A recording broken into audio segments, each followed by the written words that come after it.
tu es beaucoup plus influencé et impacté, non pas par tes patients que tu vois au quotidien, mais par les gens avec qui tu travailles. Fait que moi, je suis juste chanceux d'avoir une super bonne équipe qui est pas toxique.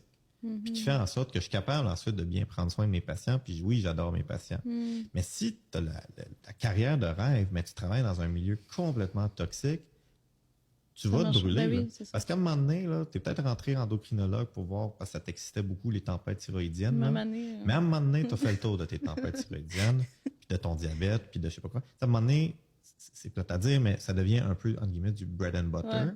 Puis c'est correct, c'est ça l'expertise médicale. C'est qu'au début, c'est tout intimidant, tu apprends tout, puis tu sais pas qu'est-ce que tu fais, puis à un moment donné, tu deviens excellent à faire ce que tu fais.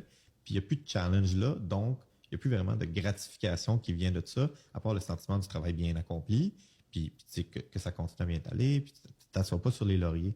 Mais tout le reste autour, la communication, les relations interpersonnelles, tous nos autres rôles CanMeds, à part expert médical, là, sont beaucoup plus importants, Ben oui. je trouve, sur notre santé mentale. Puis moi, je pense que je suis juste chanceux d'avoir compris ça assez tôt pour me mettre dans une situation qui me permet d'avoir un équilibre sain entre, encore une fois, mon identité professionnelle, Dr. Dayan, puis qui je suis au quotidien, qui est Joseph, qui pratique la médecine comme une chose parmi plein d'autres choses que je fais dans la vie.